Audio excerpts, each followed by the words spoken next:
नमस्कार दोस्तों, चाणक्य गुरु के डिजिटल प्लेटफॉर्म पर आपका हार्दिक स्वागत है। मैं देशबंधु चौधरी। देखिए दोस्तों, इतिहास के अंतर्गत किसी भी साम्राज्य को, किसी भी राजवंश को चलाने के लिए, नीति नियम कानून निर्धारित करने के लिए प्रशासन का बहुत बड़ा योगदान होता है। वर्तमान में भी किसी भी देश की राज्य व्यवस्था, किसी भी देश की कानून व्यवस्था को चलाए रखने के लिए प्रशासन की महत्वपूर्ण भूमिका होती है।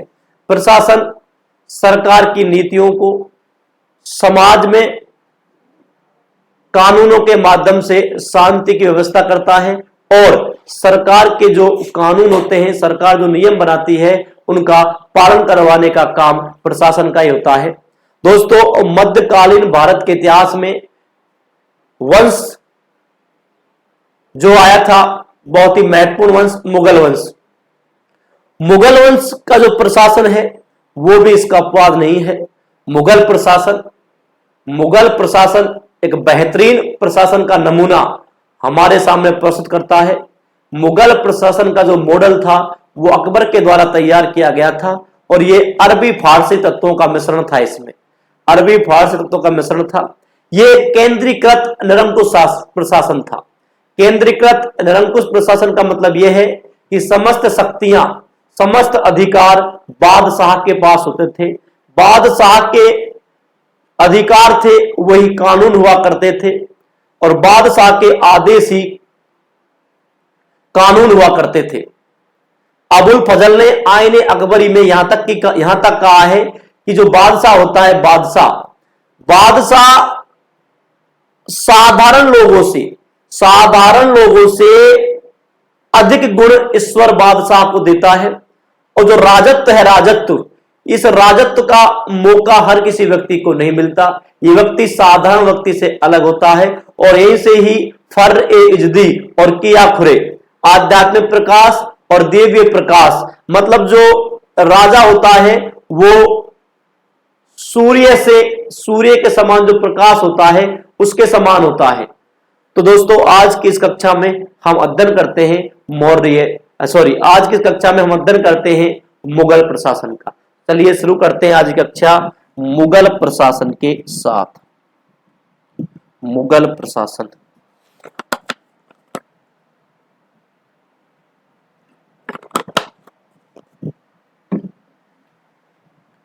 मुगल प्रशासन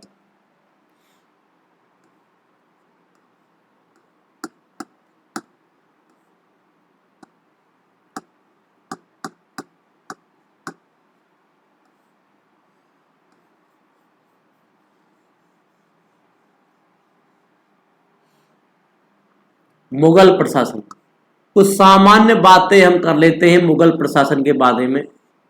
चलिए फिर हम बात करते हैं कि कितने चरण थे मुगल प्रशासन के। कुछ सामान्य बातों की बात करें तो सबसे पहले देखिए, मुगल जो प्रशासनिक मॉडल था इसका संस्थापक था अकबर। मुगल प्रशासनिक मॉडल का जो संस्थापक था वो था कौन? अकबर। सबसे पहले हम बात करते हैं अकबर। मुगल प्रशासनिक मॉडल जो था उसका संस्थापक था मुगल प्रशासनिक मॉडल का संस्थापक। मुगल प्रशासनिक मॉडल का संस्थापक था कौन? अकबर। पहली बात, जो मुगल प्रशासन था, मुगल प्रशासन मिश्रित था। मिश्रित का मतलब है इसमें अरबी और फारसी तत्वों का मिश्रण था।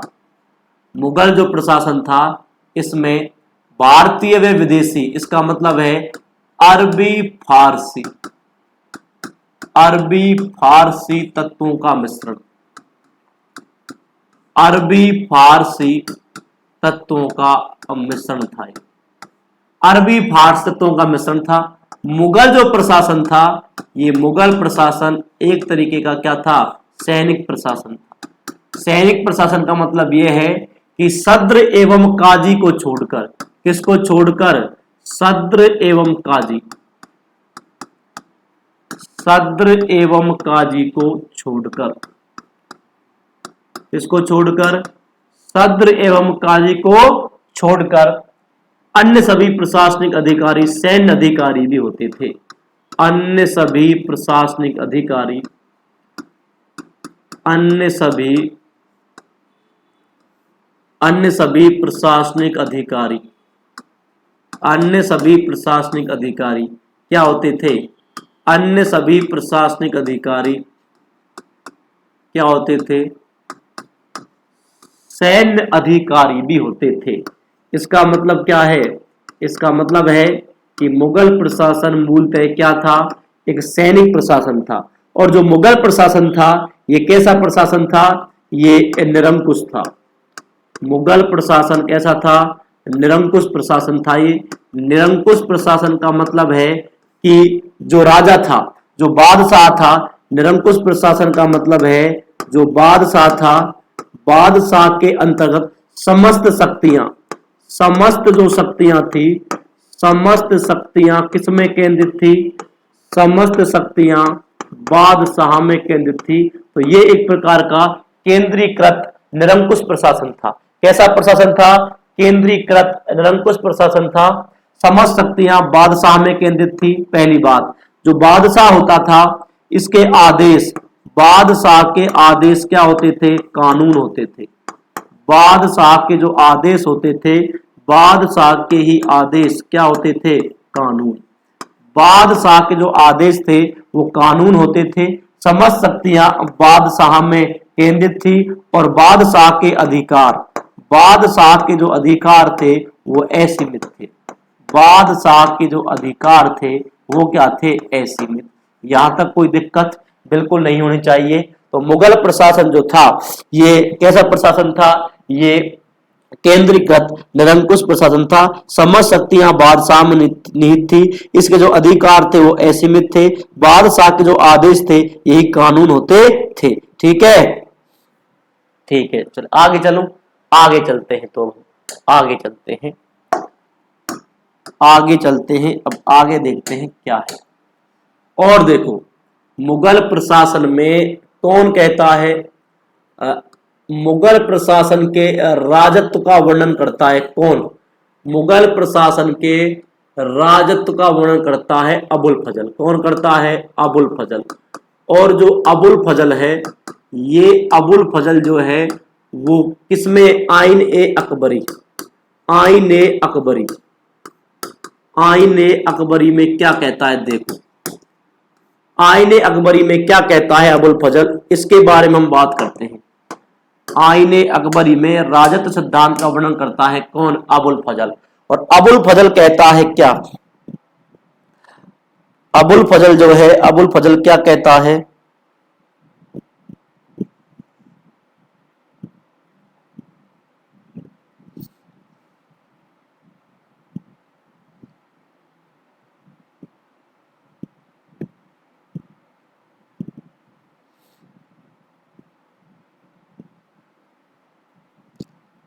अबुल फजल जो है, अबुल फजल क्या कहता है आइन अकबरी में? देखो अबुल फजल ने कहा आइन अकबरी में, मुगल प्रशासन के राजत्व को बताते हुए इन्होंने क्या कहा? राजत्व को बताते हुए इन्होंने कहा था कि जो राजत्व है वो ईश्वर का अनुग्रह है। ठीक है, राजत्व जो है, देखो बलबन ने भी राजत्व का सिद्धांत दिया था। बलबन भी अपने आप को क्या कहता है? बलबन नियाबत ए खुदाई और जिल्ले इलाही जैसी उपाधियां लेता है। तो इसमें अबुल फजल ने आइन अकबरी में क्या कहा था? अबुल फजल ने आइन अकबरी में कहा था कि जो राजत्व है, राजत्व क्या कहा? राजत्व ईश्वर का अनुग्रह है। राजत्व क्या है? ईश्वर का अनुग्रह। राजत्व ईश्वर का अनुग्रह है। और क्या है? अनुग्रह।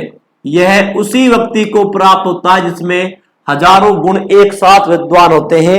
यानी ये कोई साधारण व्यक्ति को नहीं मिलता, ये उसी व्यक्ति को मिलता है जिसमें हजारों गुण क्या हो? एक साथ हो। तो राजत्व जो है वो ईश्वर का अनुग्रह है। यह उसी व्यक्ति को प्राप्त होता है, यह उसी व्यक्ति को प्राप्त होता है, यह उसी व्यक्ति को प्राप्त होता है यह उसी व्यक्ति को प्राप्त होता है जिसमें हजारों गुण एक साथ हो। यह उसी व्यक्ति को प्राप्त होता है जिसमें हजारों गुण एक साथ हो। यह उसी व्यक्ति को प्राप्त होता है जिसमें हजारों गुण क्या हो, एक साथ हो। ठीक। और उसके बाद का जो बादशाह होता है ना, बादशाह, वो जो बादशाह है वो ईश्वर का प्रतिनिधि होता है और पृथ्वी पर ईश्वर का दूत होता है। और इसमें क्या कहा है, जो बादशाह है ये ईश्वर का प्रतिनिधि होता है। बादशाह होता है ईश्वर का प्रतिनिधि। बादशाह ईश्वर का प्रतिनिधि होता है। बादशाह ईश्वर का प्रतिनिधि होता है तथा पृथ्वी पर ईश्वर का दूत होता है। तथा पृथ्वी पर क्या है, बादशाह ईश्वर का दूत। पृथ्वी पर बादशाह क्या होता है, ईश्वर का दूत होता है और ईश्वर का क्या है, प्रतिनिधि होता है। ठीक है, ये याद रखना। और कहा जाता है कि ईश्वर ने बादशाह को साधारण मानव की अपेक्षा अधिक बुद्धि और विवेक प्रदान किया है। तो ईश्वर ने बादशाह को साधारण मानव की अपेक्षा, ईश्वर ने बादशाह को साधारण मानव की अपेक्षा अधिक बुद्धि व विवेक प्रदान किया है। अपेक्षा अधिक बुद्धि व विवेक, साधारण मानव की अपेक्षा अधिक बुद्धि व विवेक प्रदान किया है। अधिक बुद्धि व विवेक प्रदान किया है। ठीक है, ये याद रखना।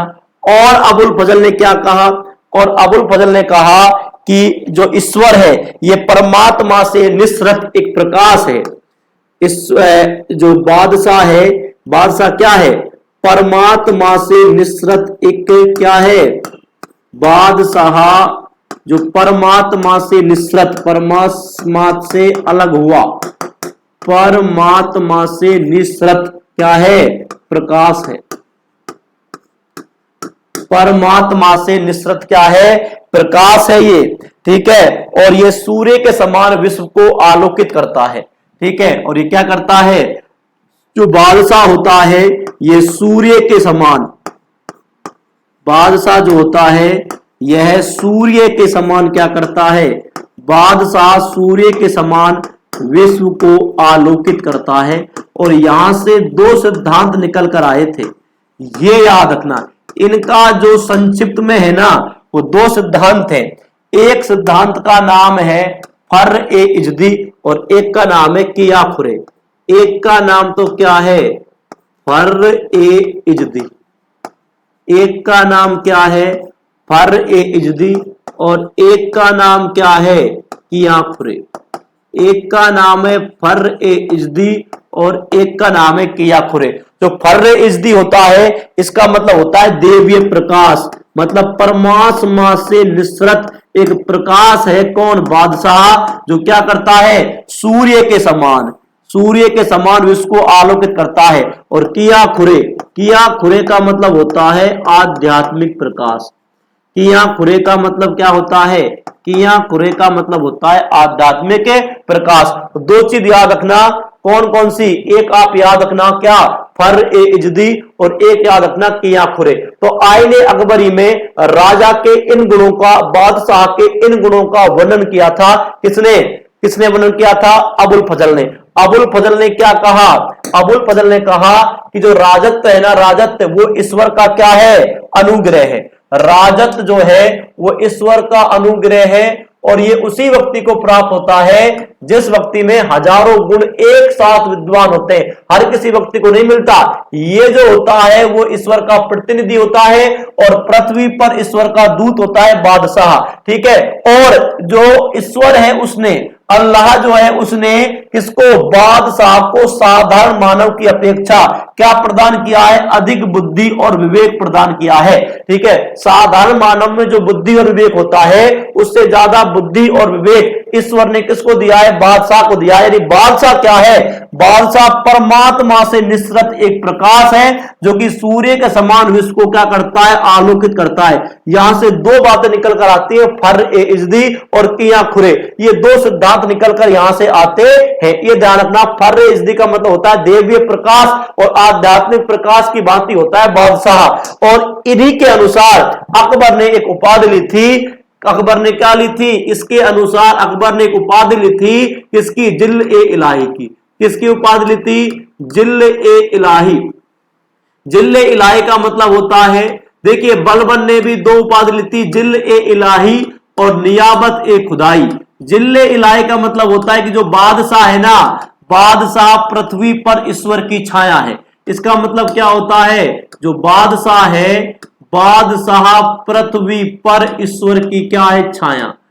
बादशाह जो है वो पृथ्वी पर क्या है, ईश्वर की छाया है। ठीक है, तो अबुल फजल के राजत्व के अनुसार ही अकबर ने ये उपाधि ली थी। तो जिल ए इलाही की उपाधि किसकी है, जिल ए इलाही की उपाधि है अकबर की। इसके बाद देखिए अकबर क्या करता है, अकबर 1579 ईस्वी में किसकी घोषणा करता है, मजहर। ठीक है, मजहर की घोषणा। मजहर की घोषणा अकबर के द्वारा कब की गई थी, अकबर के द्वारा मजहर की घोषणा की गई थी कब, 1579 ईस्वी में। कब की गई थी, 1579 में।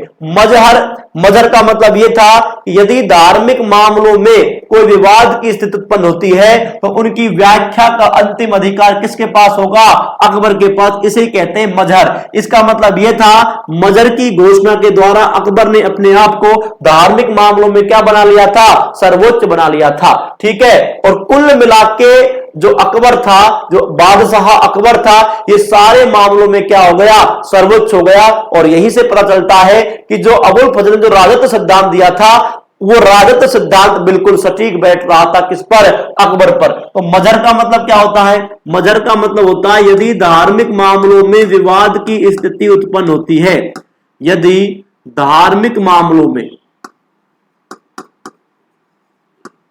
यदि धार्मिक मामलों में विवाद की स्थिति उत्पन्न होती है, यदि धार्मिक मामलों में विवाद की स्थिति उत्पन्न होती है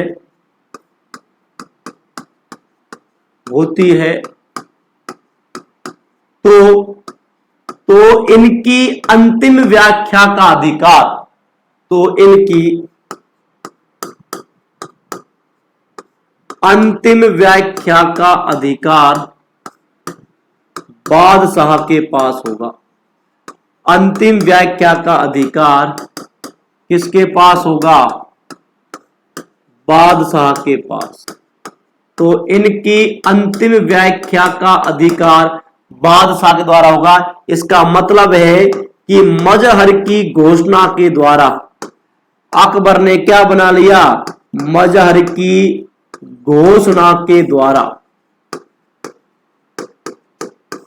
मजहर की घोषणा के द्वारा अकबर ने अपने आप को धार्मिक मामलों में, मजहर की घोषणा के द्वारा अकबर ने अपने आप को धार्मिक मामलों में सर्वोच्च बना लिया। अकबर ने अपने आप को, अल्लाहु अकबर का उद्घोष इसी समय शुरू होता है। ठीक है, मजहर की घोषणा के द्वारा अकबर ने अपने आप को धार्मिक मामलों में क्या बना लिया, सर्वोच्च बना लिया। धार्मिक मामलों में सर्वोच्च बना लिया। ठीक, तो मजहर की घोषणा करता है अकबर कब, 1579 ईस्वी में अकबर के द्वारा मजहर की घोषणा होती है। ठीक है, उसके बाद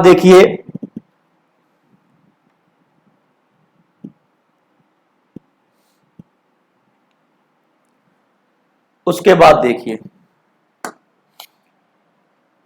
जितने भी मुगल बादशाह थे उन्होंने खलीफा की अधीनता को स्वीकार नहीं किया, बल्कि इसके स्थान पर बादशाह या पादशाह की उपाधि क्या की थी, धारण की थी। ठीक है, तो जो मुगल बादशाह थे, मुगल बादशाहों ने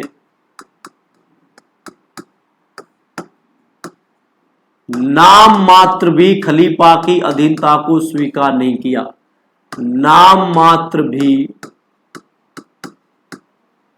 खलीफा की अधीनता, खलीफा वो होता था जिसको सारे विश्व के मुसलमान इस्लाम धर्म का सबसे श्रेष्ठ व्यक्ति मानते थे। तो मुगल बादशाहों ने नाम मात्र भी खलीफा की अधीनता स्वीकार नहीं की। खलीफा की अधीनता स्वीकार नहीं, खलीफा की अधीनता इनके द्वारा बिल्कुल भी स्वीकार नहीं की गई थी। मुगल प्रशासन में अत्यधिक कागजों का प्रयोग होने के कारण इसको पेपर स्टेट भी कहा जाता है। ध्यान रखना, अत्यधिक, मुगल प्रशासन को क्या कहा जाता है? अत्यधिक कागजों का प्रयोग होने के कारण, अत्यधिक कागजों का प्रयोग होने के कारण इसे क्या कहा जाता है? डायरेक्ट लिखिए, पेपर स्टेट। मुगल प्रशासन को क्या कहा जाता है? मुगल प्रशासन को पेपर स्टेट भी कहा जाता है। क्यों? मुगल प्रशासन को क्यों कहा जाता है पेपर स्टेट? अत्यधिक कागजों का प्रयोग होने के कारण, अत्यधिक कागजों का प्रयोग होने के कारण, अत्यधिक कागजों का प्रयोग होने के कारण, अत्यधिक कागजों का प्रयोग होने के कारण, अत्यधिक कागजों का प्रयोग होने के कारण मुगल प्रशासन को क्या कहा जाता है? पेपर स्टेट भी कहा जाता है। क्यों कहा जाता है पेपर स्टेट? अत्यधिक कागजों का क्या हुआ था? उसके बाद देखो, प्रशासन में मदद करने के लिए एक मंत्री परिषद होती थी, उसे कहते थे विजारत। ध्यान रखना, विजारत। विजारत क्या होती थी? विजारत होती थी क्या? मंत्री परिषद। मंत्री परिषद, मौर्य प्रशासन में भी मंत्री परिषद होती थी जिसको कहते थे पारिसा, और मुगल प्रशासन में जो मंत्री परिषद होती थी उसको कहते थे क्या? विजारत। विजारत, और ये क्या करती थी? प्रशासन में मदद करने के लिए, प्रशासन में मदद करने के लिए मंत्री परिषद होती थी जिसको मुगल प्रशासन में क्या कहा गया था? विजारत। प्रशासन में मदद करने के लिए, प्रशासन में मदद करने के लिए क्या होती थी? मंत्री परिषद होती थी, और इसे क्या कहते थे? विजारत कहते थे। ठीक है, तो चलिए अब देखिए किस प्रकार प्रशासन था। ये तो मुगल प्रशासन की सामान्य बातें हो गई हैं। ये तो क्या थी? ये तो मुगल प्रशासन की सामान्य बातें थी। ये तो थी क्या? मुगल प्रशासन की सामान्य बातें। इसके बाद हम बात करते हैं, ये तो थी मुगल प्रशासन की सामान्य बातें थी। इसके बाद हम अब बात करते हैं मुगल प्रशासन किस प्रकार था, किस प्रकार मुगल प्रशासन का विभाजन था। देखो, मुगल प्रशासन, मुगल प्रशासन,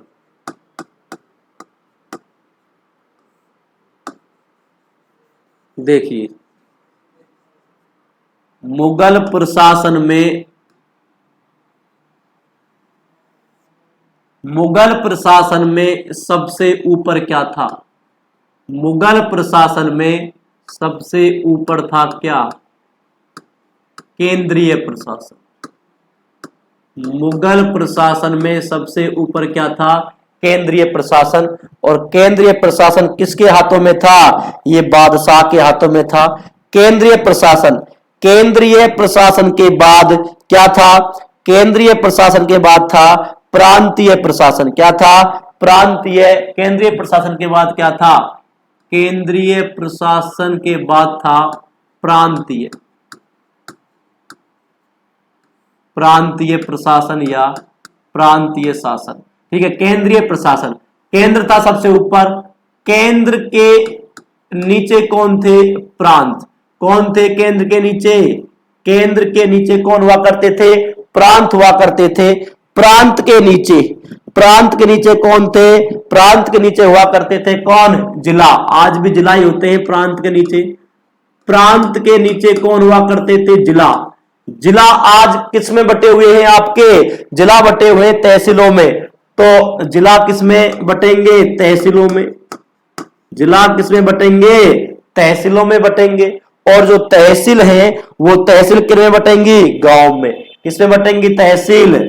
तहसील बटेंगी किसमें? गांव में।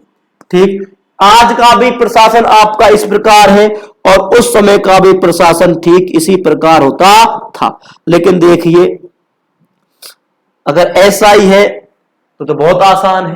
देखो केंद्रीय प्रशासन, केंद्रीय प्रशासन के नीचे कौन रहते थे? केंद्रीय प्रशासन के नीचे रहते थे कौन? केंद्रीय प्रशासन के नीचे था कौन?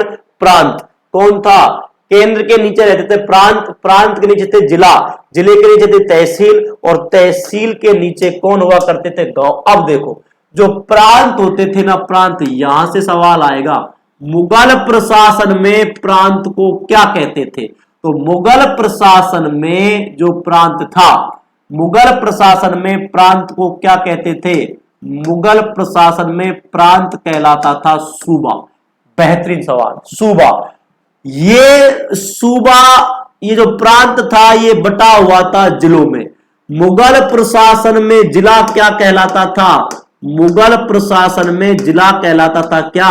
सरकार। ये जिला बटा हुआ था तहसीलों में और मुगल प्रशासन में तहसील क्या कहते थे? परगना। तहसीलों को क्या कहते थे? परगना। और ये बटी हुई थी गांव में और गांव को कहते थे क्या? गांव। ठीक है, यहां से सवाल कई बार आया, ध्यान रखना। प्रांतों को सूबा कहते थे, जिलों को सरकार कहते थे और तहसीलों को क्या कहते थे? परगना। तो इस प्रकार बटा हुआ था आपका क्या? क्या बटा हुआ था? मुगल प्रशासन। ठीक, क्रम से सवाल पूछेगा। सबसे पहले केंद्रीय प्रशासन, उसके बाद सूबा, सूबे के बाद सरकार, सरकार के बाद परगना और परगने के बाद गांव। ये पूछेगा, ये तो आप जानते ही हो।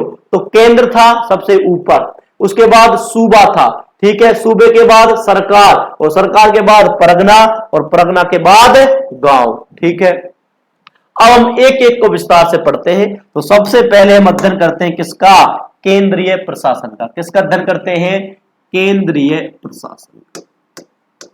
सबसे पहले हम अध्ययन करते हैं केंद्रीय प्रशासन। चलिए केंद्रीय प्रशासन पर दृष्टि डालते हैं हम। केंद्रीय प्रशासन का अध्ययन करते हैं सबसे पहले।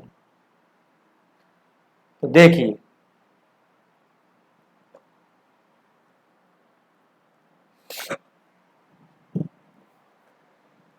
केंद्रीय प्रशासन।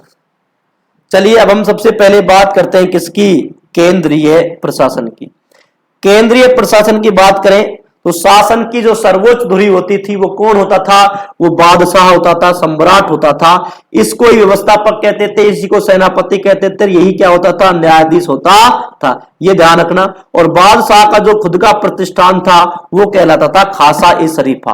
ठीक, देखो केंद्रीय प्रशासन किसके हाथ में होता था? बादशाह के हाथ में। तो शासन की जो सर्वोच्च धुरी होती थी, पहली बात, शासन की जो सर्वोच्च धुरी होती थी वो होता था बादशाह। केंद्रीय प्रशासन का जो मुखिया था वो था बादशाह। जैसे आज प्रधानमंत्री होता है, ठीक है, ऐसे ही बादशाह जो था वो प्रशासन का क्या था? प्रशासन की धुरी। इसको प्रशासन की धुरी कहते थे। क्या कहते थे? प्रशासन की धुरी। इसको क्या कहते थे? इसको प्रशासन का मुखिया कहते थे। प्रशासन की धुरी था ये। प्रशासन की क्या था? प्रशासन का मुखिया। प्रशासन का मुखिया था ये। प्रशासन की धुरी या प्रशासन का मुखिया। प्रशासन की धुरी या प्रशासन का क्या था? ये मुखिया था। और यही सर्वोच्च सेनापति, सर्वोच्च व्यवस्थापक और सर्वोच्च न्यायाधीश था। ये सर्वोच्च सेनापति, ये कौन था? सर्वोच्च सेनापति, सर्वोच्च न्यायाधीश, सर्वोच्च सेनापति, सर्वोच्च न्यायाधीश और सबसे बड़ा व्यवस्थापक, सर्वोच्च व्यवस्थापक। ये सारे काम कौन करता था? बादशाह करता था। पूरा जो केंद्रीय प्रशासन था वो बादशाह के इर्द गिर्द घूमता था। ठीक। उसके बाद ध्यान रखना एक शब्द आएगा खासा ए शरीफा, खासा ए शरीफा। विजारत भी एक शब्द आया था, ध्यान रखना क्या है विजारत। विजारत क्या है, अभी आया था विजारत, वो था मंत्री परिषद। खासा ए शरीफा क्या होता था, बादशाह का प्रतिष्ठान। बादशाह जहां रहता, जैसे आजकल होती है ना पीएमओ, प्रधानमंत्री office, CMO, chief minister office, ऐसे ही उस समय होता था बादशाह का प्रतिष्ठान। और ये जो बादशाह का प्रतिष्ठान था, इस बादशाह के प्रतिष्ठान को क्या कहते थे, बादशाह के प्रतिष्ठान को कहते थे खासा ए शरीफा। तो खासा ए शरीफा किसे कहते थे, बादशाह के प्रतिष्ठान को हम क्या कहते थे, खासा ए शरीफा। ठीक। तो सर्वोच्च जो धुरी था ना, सर्वोच्च धुरी तो कौन था, मतलब अंतिम डिसीजन किसको लेना है, अंतिम डिसीजन लेना है बादशाह को, ये तो फैक्ट है। ठीक है, अंतिम डिसीजन जो है, अंतिम डिसीजन किसको लेना है, अंतिम डिसीजन लेना है बादशाह को। अब देखो इसके अलावा और कौन कौन से उच्च अधिकारी हुआ करते थे केंद्रीय प्रशासन में, तो केंद्रीय प्रशासन में सबसे पहले जो उच्च अधिकारी हुआ करता था वो है वजीर। इसी वजीर को कहते थे वकील, इसी को कहते थे प्रधानमंत्री, और इसी को कहते हैं वकील ए मुतलक। इसे क्या कहा जाता है, वकील ए मुतलक कहा जाता है। ठीक है, और ये साम्राज्य का क्या होता था, प्रधानमंत्री। क्या होता था, ये साम्राज्य का ये प्रधानमंत्री होता था। ठीक, और इसको सारे अधिकार थे, सैन्य और असैन्य दोनों अधिकार इसको प्राप्त थे। ठीक है, ये आपको याद रखना है। तो देखो सबसे पहले हम बात करते हैं किसकी, सबसे पहले हम बात करते हैं किसकी, वजीर या वकील। ये क्या होता था, प्रधानमंत्री होता था। ठीक है, तो वजीर, देखो वजीर, वजीर, इसी वजीर को कहते हैं क्या, वकील। ये किसके समान हुआ करता था, प्रधानमंत्री के समान। किसके समान, प्रधानमंत्री के समान। इसे ही कहते हैं क्या, वकील ए मुतलक। इसे ही क्या कहते हैं, इसे ही कहते हैं क्या, वकील ए मुतलक। अब देखो इसकी मैं बात करता हूं, इसी को कहते हैं क्या, वकील ए मुतलक। तो साम्राज्य का प्रधानमंत्री होता था वजीर या वकील। ये बहुत ही महत्वपूर्ण पद था और इसके पास सैनिक और असैनिक दोनों अधिकार थे। इसके पास क्या थे, सैनिक एवं असैनिक अधिकार, सैनिक एवं असैनिक अधिकार, दोनों प्रकार के अधिकार थे इसके पास। सैनिक और असैनिक दोनों प्रकार के इसके पास अधिकार थे। ये बहुत ही महत्वपूर्ण पद था। जो बाबर था, बाबर के समय निजामुद्दीन खलीफा था वजीर। बाबर का वजीर कौन था, निजामुद्दीन खलीफा। ध्यान रखना, बाबर के समय वजीर का काम किसने किया था, निजामुद्दीन खलीफा। निजामुद्दीन खलीफा जो था वो क्या था, बाबर का वजीर। बाबर के समय जो वजीर था उसका क्या नाम था, निजामुद्दीन खलीफा। बाबर के बाद आता है कौन, हुमायूं। हुमायूं के समय जो वजीर था उसका नाम था, दो थे, अमीर उवैस और हिंदू बेग। अमीर उवैस और हिंदू बेग, अमीर उवैस और हिंदू बेग, अमीर उवैस एवं हिंदू बेग, अमीर उवैस और हिंदू बेग। ये किसके समय थे, ये थे हुमायूं के समय। किसके समय थे, हुमायूं के समय कौन कौन थे, दो वजीर थे, अमीर उवैस और हिंदू बेग। निजामुद्दीन खलीफा, निजामुद्दीन खलीफा किसके समय था, निजामुद्दीन जो खलीफा था वो किसके समय था, निजामुद्दीन खलीफा था बाबर के समय। इसके बाद आता है अकबर। अकबर के समय था कौन, बैरम खां। कौन था, बैरम खां। इसके अकबर के समय था बैरम खां। ध्यान रखना, बैरम खां। बैरम खां किसके समय था, बैरम खां था किसके समय, अकबर के समय। अकबर के समय कौन था, बैरम खां। देखो क्या होता है, अकबर अब क्या करेगा, अकबर वजीर की शक्तियों पर नियंत्रण स्थापित सॉरी अकबर क्या करता है, अकबर वजीर की शक्तियों पर नियंत्रण स्थापित करने के लिए क्या करता है, दीवान का पद नियुक्त करता है। किसका पद, दीवान का पद। किसका पद लाता है अकबर, दीवान का पद लाता है। ठीक,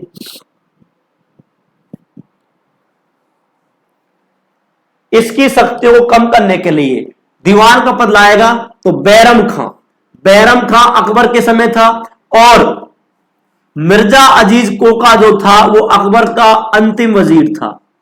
मिर्जा अजीज कोका, मिर्जा अजीज कोका जो था वो अकबर का कई वजीर बनाए थे अकबर ने, तो इसका अंतिम वजीर था ये। अकबर का जो अंतिम वजीर था उसका सबसे पहले बनाया था बैरम खां को, और सबसे लास्ट में बनाया था किसको, मिर्जा अजीज कोका को। तो बैरम खां अकबर के समय का पहला था और मिर्जा अजीज कोका क्या था, लास्ट था। मिर्जा अजीज कोका इसके समय क्या था, लास्ट था। ये आपको याद रखना है। उसके बाद देखो जहांगीर के समय था शरीफ खां और एतमा उद्दौला। जहांगीर के समय दो थे, शरीफ खां और एतमा उद्दौला। शरीफ खां और एतमा उद्दौला, शरीफ खां और एतमा उद्दौला। शरीफ खां और एतमा उद्दौला किसके समय थे, जहांगीर के समय। ठीक, उसके बाद आएगा कौन, शाहजहां। तो शाहजहां के समय कौन थे, शाहजहां के काल में धीरे धीरे वकील का पद क्या हो गया था, समाप्त हो गया था। ठीक है, जैसे ही शाहजहां आता है तो शाहजहां के समय बने थे दो, कौन कौन बने थे, आसफ खां और सादुल्ला खां। आसफ खां और सादुल्ला खां ये किसके समय थे, ये थे किसके समय, शाहजहां के समय। ठीक है, आसफ खां और सादुल्ला खां। आसफ खां और सादुल्ला खां। आसफ खां और सादुल्ला खां किसके समय थे, आसफ खां और सादुल्ला खां जो थे ये किसके समय थे, ये थे शाहजहां के समय। फिर क्या होता है, शाहजहां के बाद धीरे धीरे ये पद समाप्त हो जाता है। अकबर जो है, अकबर इसकी शक्ति को कम करने के लिए, किसकी शक्ति को, वजीर या वकील की शक्ति को कम करने के लिए अकबर क्या करता है, अकबर इसकी शक्ति को कम करने के लिए एक नया पद लाता है, और उस पद को क्या कहा जाता है, उस पद को कहा जाता है दीवान। किसकी नियुक्ति करता है अकबर, अकबर नियुक्ति करता है किसकी, दीवान की। अकबर के द्वारा दीवान की जो नियुक्ति की गई थी उसका सबसे बड़ा कारण क्या था, वजीर के या वकील के एकाधिकार को समाप्त करने के लिए उसने कई अधिकारियों की नियुक्ति की थी, कई अधिकारियों की नियुक्ति की थी, जिनमें मीर बख्शी, मीर ए समा और दीवान ये महत्वपूर्ण थे। तो देखो सबसे पहले आएगा वजीर या वकील, ये प्रधानमंत्री इसे कहते हैं वकील ए मुतलक। ध्यान रखना, इसको सैनिक और असैनिक दोनों प्रकार के अधिकार प्राप्त होते थे। इसको सैनिक अधिकार भी थे और असैनिक अधिकार भी थे। अब ये याद रखना, निजामुद्दीन खलीफा ये बना था बाबर के समय। अमीर उवैस और हिंदू बेग, अमीर उवैस और हिंदू बेग ये किसके समय थे, ये हुमायूं के समय थे। बैरम खां के सबसे पहले अकबर ने किसको बनाया था वकील, बैरम खां को, और सबसे लास्ट में किसको बनाया था, मिर्जा अजीज कोका को। इसके बाद शरीफ खां और एतमा उद्दौला ये किसने बनाए थे, जहांगीर ने, और आसफ खां और सादुल्ला खां किसने बनाए थे, शाहजहां ने। लेकिन इसके बाद धीरे धीरे वकील का पद क्या हो जाता है, समाप्त हो जाता है। ठीक है, अब देखो अकबर क्या करता है, वकील या वजीर के बाद एक नया पद लाता है, उस पद का नाम है दीवान। तो दीवान की नियुक्ति किसके द्वारा की जाती है, किसके द्वारा की जाती है, अकबर के द्वारा की जाती है। इसको कहते हैं दीवान ए तन। तो दीवान या दीवान ए तन, देखो दीवान या दीवान ए तन, देखिए दीवान की नियुक्ति कौन करता है, अकबर। इसकी नियुक्ति किसके द्वारा की गई थी, अकबर के द्वारा। क्यों की गई थी, कारण क्या था, कारण था वकील या वजीर, ठीक है, वकील के एकाधिकार को समाप्त करने के लिए, वकील के एकाधिकार को समाप्त करने के लिए, वकील के एकाधिकार को समाप्त करने के लिए, ठीक है, वकील या वजीर या प्रधानमंत्री, इसके एकाधिकार को समाप्त करने के लिए, इसके एकाधिकार को समाप्त करने के लिए किसकी नियुक्ति करता है? अकबर। अकबर नियुक्ति करता है दीवान की। और अकबर ने सबसे पहले किसे अपना दीवान नियुक्त किया था? मुजफ्फर खां को। तो ध्यान रखना, किसको सबसे पहले दीवान नियुक्त करता है? मुजफ्फर खां को। तो प्रथम दीवान कौन था? मुजफ्फर खां। ठीक है, दीवान प्रथम था। दीवान के कार्य क्या थे? वित्त एवं राजस्व, वित्त एवं राजस्व के मामलों को देखता था कौन? दीवान। दीवान के क्या कार्य थे? ये किसके मामलों को देखता था? दीवान जो था वो राजस्व वित्त मामलों का प्रधान था, राजस्व वित्त विभाग का प्रधान, राजस्व वित्त विभाग का प्रधान था ये, राजस्व वित्त विभाग का प्रधान, राजस्व वित्त विभाग का प्रधान था। और प्रथम दीवान, प्रथम दीवान कौन नियुक्त किया है? मुजफ्फर खान, मुजफ्फर खान, मुजफ्फर खान। कौन है मुजफ्फर खान? अकबर, अकबर द्वारा नियुक्त प्रथम दीवान। मुजफ्फर खान कौन है? मुजफ्फर खान है अकबर द्वारा नियुक्त प्रथम दीवान। ठीक है, अकबर द्वारा नियुक्त प्रथम दीवान है, अकबर द्वारा नियुक्त प्रथम दीवान।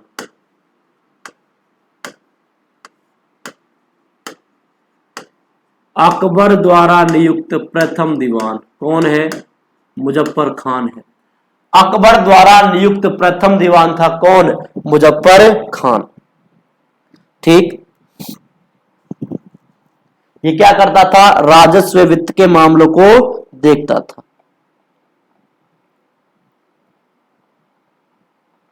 अब देखो, मुजफ्फर खान पहला था, इसके बाद पहला दीवान कौन था? मुजफ्फर खान। इसके बाद अकबर जो है वो 1573 में टोडरमल को, टोडरमल को 1573 में दीवान नियुक्त करता है। पहला नहीं था टोडरमल, टोडरमल को पहला कौन था? मुजफ्फर खान। 1573 ईस्वी में टोडरमल को 1573 ईस्वी में दीवान नियुक्त किया। टोडरमल को दीवान नियुक्त किया था इसने कब? 1573 ईस्वी में। कब किया था? 1573 ईस्वी में। ठीक है, टोडरमल को दीवान नियुक्त कर दिया था। अब देखो, इस दीवान की सहायता के लिए अन्य दीवान भी हुआ करते थे, वो भी आपको याद रखने हैं। ठीक है, तो दीवान को मदद देने के लिए इसने और 5-6 प्रकारों के दीवानों की क्या की थी? नियुक्ति की थी। ठीक है, तो इसको शाही दीवान कहा गया था। और इस शाही दीवान की मदद के लिए अन्य दीवान और थे।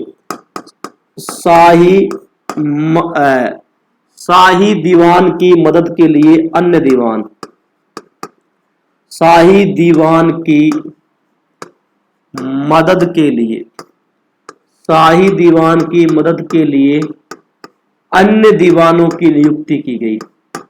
अब वो कौन कौन थे वो भी आपको पता होना चाहिए। अन्य दीवानों की नियुक्ति की गई। अकबर ने इस शाही दीवान की मदद के लिए अन्य दीवानों की नियुक्ति की थी। जैसे कौन कौन से दीवान थे ये? कौन कौन से दीवान थे? तो सबसे पहले देखिए, बेहतरीन सवाल आएगा यहां से, आपसे सवाल पूछेगा, दीवान तो है ही, दीवान के बाद आपसे पूछेगा क्या? दीवाने खालसा। इसकी मदद के लिए अन्य दीवान भी थे, जैसे दीवाने खालसा। तो दीवाने जो खालसा था वो खालसा भूमि के लिए नियुक्त किया गया था। एक था दीवाने जागीर। जो दीवाने जागीर था, ये दीवाने जागीर किसके लिए नियुक्त किया गया था? ये जागीर भूमि के लिए नियुक्त किया गया था।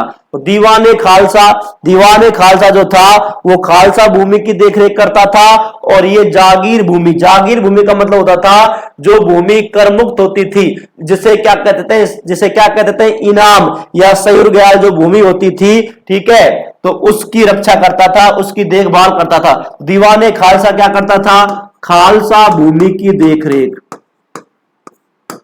खालसा भूमि की देखरेख। खालसा भूमि की देखरेख का कार्य, खालसा भूमि की देखरेख का कार्य करता था दीवाने खालसा। दीवाने जागीर क्या करता था? जागीर भूमि, जागीर भूमि यानी इनाम या सयुरगाल, इस भूमि को क्या कहा गया है? इनाम या फिर सयुरगाल, इनाम या सयुरगाल, मदद ए मास भी कहते हैं इसको। तो दीवाने जागीर यानी जागीर भूमि की देखरेख, जागीर भूमि की देखरेख किसके द्वारा? जागीर भूमि की देखरेख किसके द्वारा की जाती थी? दीवाने जागीर के द्वारा। दीवाने खालसा क्या करता था?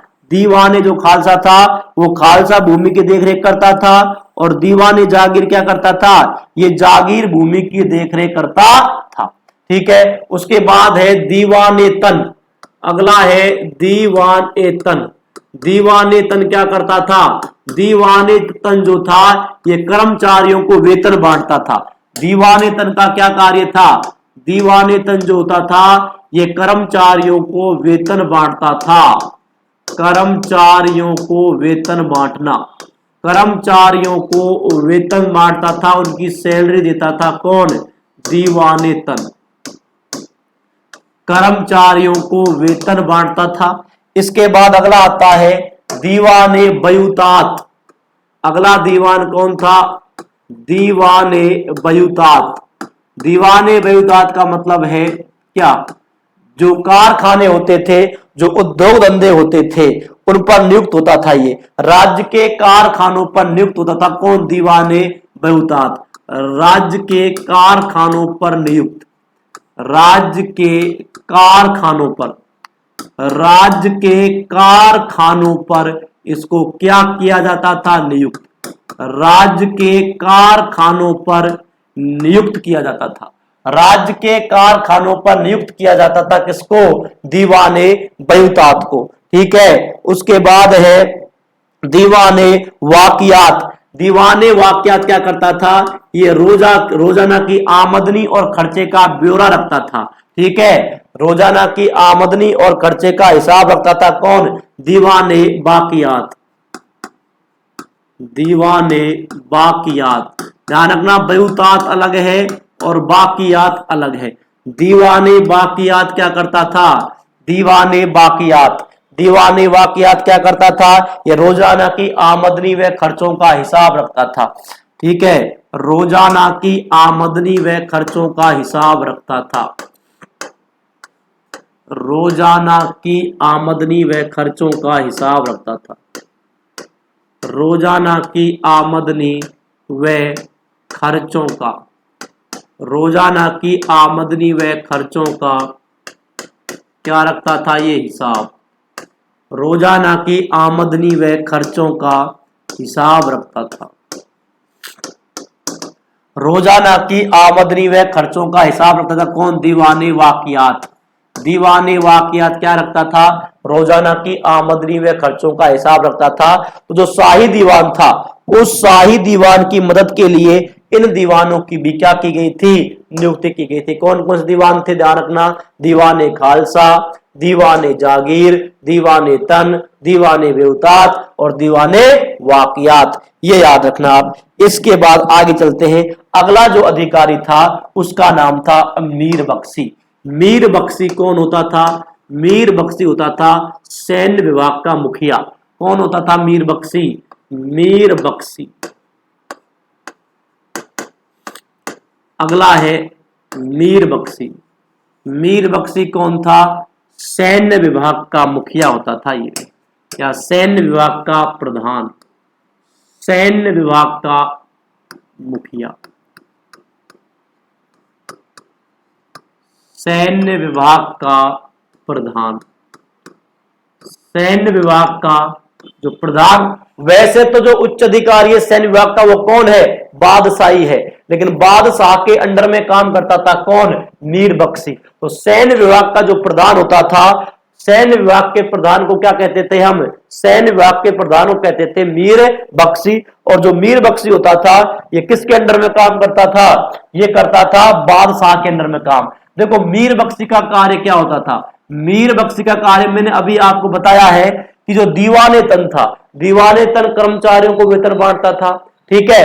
लेकिन ये क्या करता था, फिर ये भी कर्मचारियों को वेतन बांटता था, लेकिन कब, युद्ध जब होता था, ठीक है। तो युद्ध की स्थिति में कर्मचारियों को जो वेतन बांटने का काम करता था वो करता था मीर बख्शी, और जब युद्ध जैसी स्थिति नहीं होती थी तो कर्मचारियों को वेतन बांटने का काम कौन करता था, दीवाने तन। ये ध्यान रखना।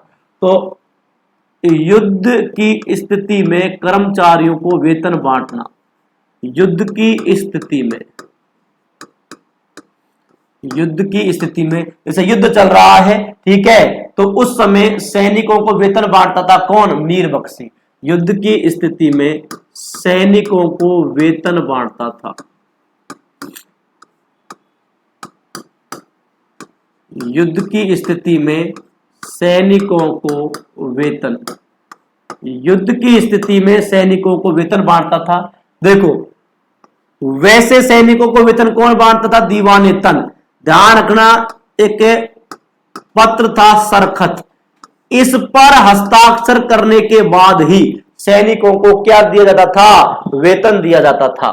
तो इस पर कौन हस्ताक्षर करता था, मीर बख्शी। तो इस पर हस्ताक्षर करने के बाद ही, इस पर, किस पत्र पर, सरखत, इस पर हस्ताक्षर करने के बाद ही, इस पर हस्ताक्षर करने के बाद ही, इस पर हस्ताक्षर करने के बाद ही सैनिकों को वेतन दिया जाता था। इस पर हस्ताक्षर करने के बाद ही सैनिकों को क्या दिया जाता था, वेतन।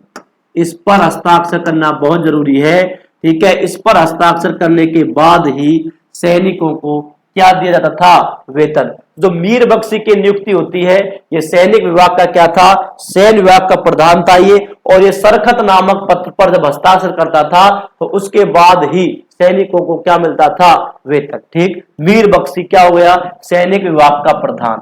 उसके बाद आता है मीर ए समा। अगला जो अधिकारी है मुगल प्रशासन का, उसका नाम है मीर ए समा। मीर ए समा कौन होता था, घरेलू मामलों का प्रधान। मीर ए समा, मीर ए समा कौन होता था, घरेलू मामलों का प्रधान। घरेलू मामलों का प्रधान होता था कौन, मीर ए समा। डायरेक्ट आपसे पूछा जाएगा कि मुगल प्रशासन में मीर ए समा कौन था, मुगल प्रशासन में मीर बख्शी कौन था, मुगल प्रशासन में दीवान कौन था, मुगल प्रशासन में वजीर या वकील कौन था, इनके कार्य क्या क्या थे, ठीक। तो मीर बख्शी सैनिक विभाग का मुखिया था, मीर ए समा ये घरेलू मामलों का प्रधान था। उसके बाद आता है सद्र उस सुदूर। सद्र उस सुदूर, सद्र उस सुदूर। सद्र उस सुदूर कौन होता था, धार्मिक मामलों का प्रधान। धार्मिक मामलों का प्रधान, धार्मिक मामलों का प्रधान कौन होता था, धार्मिक मामलों का प्रधान होता था कौन, सद्र उस सुदूर, ठीक है। घरेलू मामलों का प्रधान था मीर ए समा।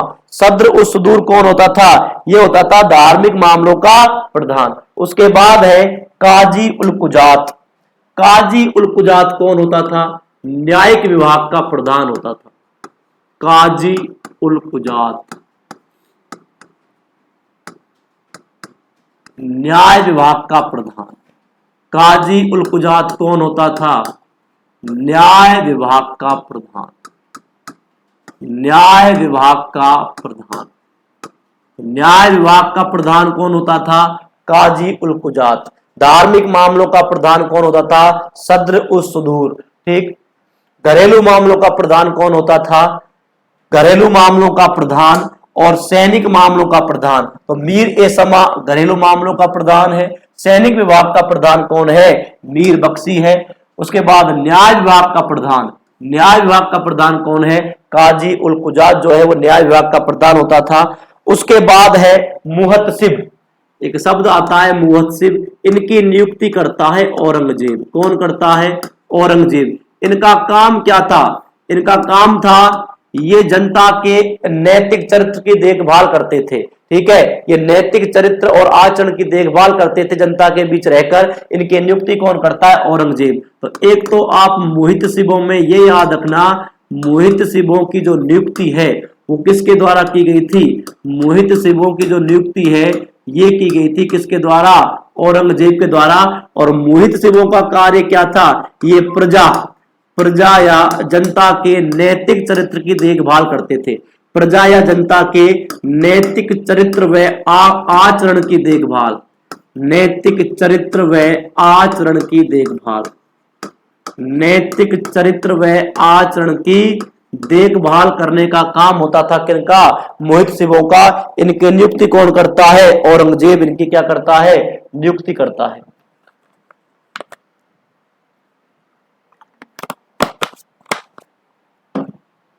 चलिए तो एक बार हम देखते हैं हमने मुगल प्रशासन में किस किस का अध्ययन किया है। सबसे पहले हमने मुगल प्रशासन की सामान्य जानकारी आपको बताई थी कि मुगल प्रशासन में राजत्व को किस प्रकार परिभाषित किया गया था।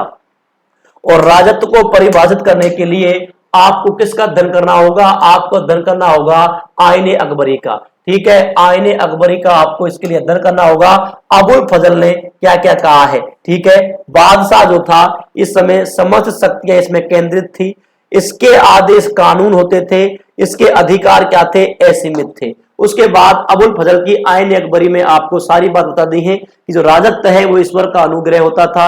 यह उसी व्यक्ति को प्राप्त होता था जिसमें एक साथ हजारों गुण विद्वान होते थे। और जो बादशाह होता था वो ईश्वर का प्रतिनिधि होता था पृथ्वी पर। मजहर की घोषणा के द्वारा अकबर जो है वो धार्मिक मामलों में क्या हो जाता है? धार्मिक मामलों में सर्वोच्च हो जाता है, जिल्ले इलाही की उपाधि लेता है। मुगल बादशाहों ने कभी भी खलीफा की दीनता स्वीकार नहीं की थी। इसको पेपर स्टेट भी कहते हैं मुगल प्रशासन। क्यों? क्योंकि इसमें कागजों का सबसे ज्यादा प्रयोग हुआ है। इस समय प्रशासन में मदद करने के लिए एक मंत्री परिषद हुआ करती थी। उस मंत्री परिषद को क्या कहते थे? विजारत कहते थे। इस प्रकार था केंद्रीय प्रशासन, यानी केंद्रीय प्रशासन। तो इसके सबसे ऊपर क्या था? साम्राज्य।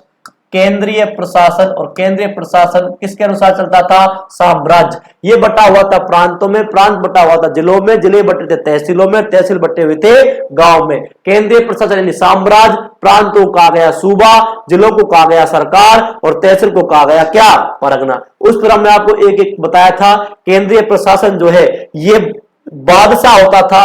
बादशाह केंद्रीय प्रशासन की धुरी हुआ करता था। यही सर्वोच्च सेनापति हुआ करता था, यही सर्वोच्च न्यायाधीश हुआ करता था, इसी के आदेश कानून हुआ करते थे। इसने निम्न प्रशासनिक अधिकारियों की नियुक्ति की थी, जिसमें सबसे पहले आता है वजीर, वकील या प्रधानमंत्री। ठीक, तो सबसे पहले बाबर ने निजामुद्दीन खलीफा को बनाया, हुमायूं ने अमीर उवैस और हिंदू बेग को बनाया, अकबर ने पहले बैरम खां को बनाया था, और सबसे अंत में मिर्जा अजीज कोका 7000 मनसब इसे भी प्राप्त हुआ था मानसिंह के साथ साथ। जहांगीर ने किसको बनाया था? शरीफ खां को और एतमउद्दौला को।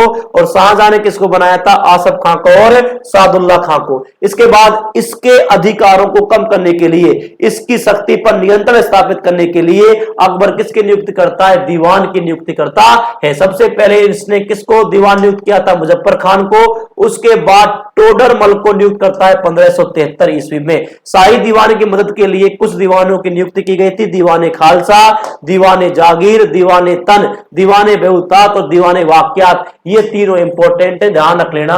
दीवाने तन कर्मचारियों को वेतन बांटता था, दीवाने बेउतात राज्य के कारखानों पर नियंत्रण रखता था, और दीवाने वाकयात रोजाना की आमदनी और खर्चों का हिसाब रखता था। उसके बाद मीर बख्शी सैन्य विभाग का प्रधान था, मीर समा घरेलू मामलों का प्रधान था, सद्र उस सुदूर धार्मिक मामलों का प्रधान था, काजी उल कुजात न्याय विभाग का प्रधान था। मोहित की नियुक्ति करता है कौन? औरंगजेब। और ये क्या करता था? ये प्रजा या जनता के नैतिक चरित्र और आचरण की देखभाल करते थे मोहित। दोस्तों ये थी आज की कक्षा।